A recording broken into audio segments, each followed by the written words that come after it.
Vous qui lisez les réseaux sociaux, personne ne veut entendre un traître mot positif sur Paul Biya. Parce que tous les Camerounais raisonnent en termes de souffrance. Ils regardent leur quotidien et regardent le quotidien de ceux qui gouvernent et se disent comment est-ce qu'un pays peut être bâti ainsi? Des gens qui sont heureux, des imbéciles heureux qui nous dirigent et du peuple qui travaille tous les jours et dont... Alors bonjour à tout le monde, bienvenue sur cette chaîne, bienvenue sur Bino Media. Si tu es nouveau à la chaîne, abonne-toi, active la cloche de notification. Comme vous avez constaté, Valère Bessala a versé de l'eau bénie sur le plateau, sur ce plateau, dans cette émission. Comme vous avez constaté, je vais vous mettre la vidéo, vous allez écouter jusqu'à la fin et on se retrouve après ça pour discuter. Si tu es nouveau à la chaîne, abonne-toi, active la cloche de notification pour toujours être alerté des nouvelles vidéos. Alors, écoutons cette vidéo. Vous qui lisez les réseaux sociaux, personne ne veut entendre un traître mot positif sur Paul Biya. Parce que tous les Camerounais raisonnent en termes de souffrance. Ils regardent leur quotidien et regardent le quotidien de ceux qui gouvernent et se disent comment est-ce qu'un pays peut être bâti ainsi? Des gens qui sont heureux, des imbéciles heureux qui nous dirigent et du peuple qui travaille tous les jours et dont la sueur de son front est utilisée par des individus qui les dirigent. Voilà, aujourd'hui, personne ne va entendre un traître mot. Donc si Biya s'en va en laissant le pays à l'heure actuelle, il subira la même ingratitude qu'il a fait subir au président Ahidjo jusqu'aujourd'hui. Nous souffrons de ça. Donc vous comprenez que si je fais une parenthèse sur la survie du pays, nous entrerons. La première chose que le prochain président doit faire, c'est de restituer l'honneur du président, l'honneur de la dignité du président Ahidjo. Pour que le Cameroun ait un avenir radieux où s'ouvrent des horizons. L'autre héritage, donc, quand je reste dans l'égoïsme, l'héritage d'égoïsme, il nous a laissé un pays, il est en train de nous laisser un pays de népotisme, où on dirige avec ses enfants, on dirige avec son épouse, on dirige avec les neveux. Et on parlait du sous-sol camerounais qui est intact. Bon d'accord, moi je suis d'accord avec le professeur, parce qu'en fait, ce qu'ils sont en train de faire dans nos brousses à l'est et partout dans le sud, bon, ils sont en train de gratter le sous-sol, parce qu'on n'en a plus que ça. Mais on dit, l'honorable a dit, on a préservé notre sous-sol comment dire, de l'appréhension de l'étranger. D'accord, je suis d'accord. Mais notre sous-sol n'est pas préservé des rapaces internes. Suivez seulement tous les contrats qui sont signés au Minimid. C'est le fils de, c'est le neveu de, c'est le neveu de. Et tout ça se ramène au président de la République. On passe par le système de népotisme. Regardez cet héritage d'égoïsme. Il y a des ministres dans ce gouvernement qui sont les ministres de la cuisine du président. La cuisine du président, ça veut dire quoi? Ben, vous avez une femme à la maison, non? Elle a une cuisine, je pense, M. Obama. Alors, vous comprenez très bien. Il y a des ministres qui font du mauvais boulot parce qu'ils savent qu'ils ne doivent rien au Premier ministre. Parce que le Premier ministre n'a jamais proposé, la nomination. Il y a des ministres aujourd'hui qui savent qu'ils sont des ministres du sang de Paul Biya, de la progéniture de Paul Biya. Vous comprenez? Et donc, moi je m'amuse quand je vois des Camerounais surpris, pleurer tous les jours. Tel ministre, on dit les poubelles, tel ministre, on dit les routes, on dit ceci. J'ai dit, mais vous ne comprenez pas quoi? Voilà l'héritage que le président a de nous laisser. Un héritage des hommes de cuisine, un héritage des hommes de filiation. Alors c'est ça qu'il faut abréger dans la prochaine succession.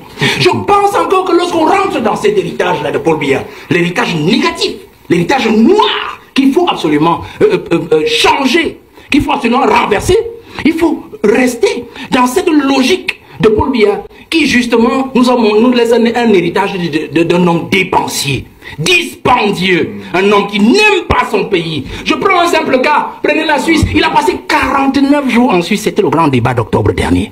49 jours.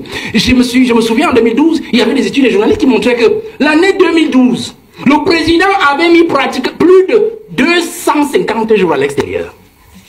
À l'hôtel intercontinental. On se pose la question. Ahidjo n'avait jamais passé plus de 15 jours à l'extérieur. Quand il y allait, c'était soit pour congé d'une semaine, il prenait son congé annuel, il partait à la Côte d'Azur, il revenait quelque part ici à Nassarao dans son village, ou alors il allait à Mourvoudaï. Parce que même quand vous arrivez sur la milieu de Mourvoudaï, je ne sais pas si ça a changé quand j'étais sur le terrain, vous allez trouver les derniers babouches du président Ahidjo, ces derniers sandales, et un t-shirt posé sur le lit, sur lequel il venait souvent dormir à Mourvoudaï. C'était une habitude sur le président Ahidjo. Quand il n'allait pas en Gaoundéré à Tigné, par exemple, parce qu'il avait son cheptel de ce côté. Mais le président nous a habitués à un président qui dépense l'argent de l'État dans des choses qui n'en valent pas la peine. Vous comprenez? Voilà l'héritage que le président a de nous laisser. Et c'est cela qui fait l'image du pays, monsieur Obama. L'image de la jeunesse. Parce que les enfants aujourd'hui ne peuvent que copier ce qu'ils voient. Et ils pensent que c'est une bonne chose. C'est cela qu'il faut abréger dès 2025 cette année, pour que les jeunes comprennent que la vie que Paul Biya nous a montré sur le plan individuel, sa façon de diriger avec ces gens-là qui pompent les impôts des États, ce n'est pas une vie, ce n'est pas comme cela qu'on dirige un pays. Il faut que les jeunes comprennent que nous devons nous rassurer, nous rasséréner pour 2025 et nous dire Biya doit partir. Si il ne nous aide pas déjà à nous débarrasser de 80% de la race des individus avec lesquels il travaille depuis 43 ans, nous devons le faire partir lui-même parce qu'en partant, il va avec eux. Il va avec eux. On aura libéré au moins le plancher et nous allons nous débrouiller après lui. En deux phrases. Alors, vous avez écouté ce qu'il a dit et vous-même, vous pouvez juger que le mot ou le poids de ce qu'il est en train de dire est assez pour justifier ou pour accepter certains faits dans ce pays. Est-ce que vous comprenez ça?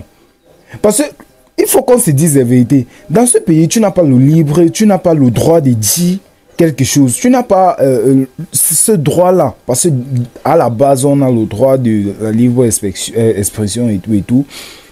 Mais on a l'impression qu'à un moment, il n'y a plus ça. À un moment, il n'y a plus ça. Parce que tu n'es même plus permis de parler comme tu veux et de dire ce que toi tu penses, de donner ton opinion. Est-ce que vous comprenez un peu? Donc, ce que Valère Bissala a dit, c'est quoi? Amadou Ahidjo n'est plus respecté. Tout ça pourquoi? Tout ça à cause du régime en place. Tout ça à cause du président en place. Parce qu'il a tenu l'image d'Amadou Ahidjo. On a l'impression que bon, avant que le président Paul Biya arrive, c'était comme ça que ça se passait. Or, ce n'est pas ça. Or, ce n'est pas ça. Du coup, ça devient compliqué parce que le prochain président qui va arriver, il va devoir rétablir l'image de Amadou Ahidjo pour que le Cameroun regagne un peu la face qu'il avait avant l'arrivée du président Paul Biya. Est-ce que vous voyez un peu? Du coup, ça devient un travail énorme pour le prochain président qui va arriver. Ça va beaucoup peser sur lui parce qu'il y a trop de choses à rectifier.